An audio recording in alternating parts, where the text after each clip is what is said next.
Iran's first direct attack on Israel, which Tehran says was in response to a suspected Israeli strike on its embassy in Damascus, has brought renewed focus on the country's air forces and defense systems. Here's a look. The Iranian Air Force has 37,000 personnel, and a former Israeli air defense chief says Iran is a, quote, superpower in tactile ballistic missiles and UAVs, or unmanned aerial vehicles. But decades of international sanctions have largely cut the country off from the latest in high-tech military equipment, according to the Institute for Strategic Studies, or IISS, in London. The Air Force only has a few dozen working strike aircraft, including some models acquired before the Iranian Revolution of 1979.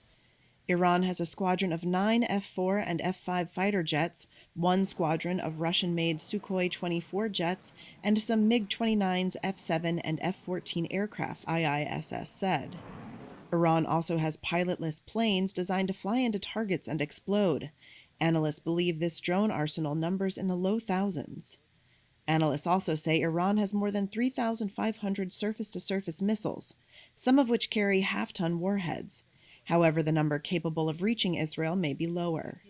For defense, Iran relies on a mixture of Russian and domestically produced surface-to-air missile and air defense systems.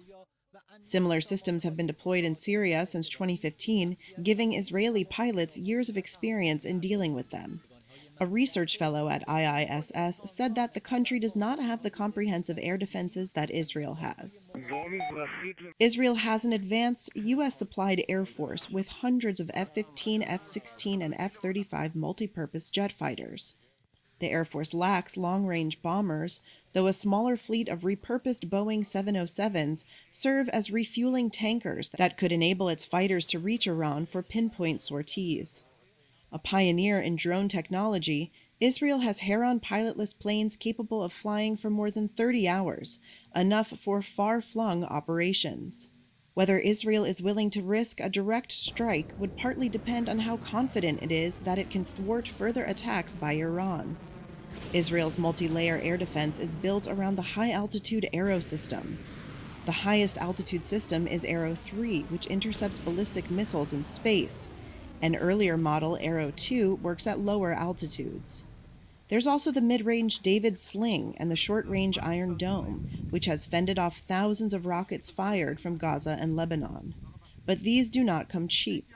Although Israeli officials have given no details, analysts calculate the price of Iran's attack probably amounted to $80 million to $100 million, but cost Israel and its allies around $1 billion to repel. Brigadier General Doron Gavish, head of Israel's Air Defense Task Force, said Israel has been working overtime to rebuild its stockpiles in preparation for another possible attack from Iran or its proxies.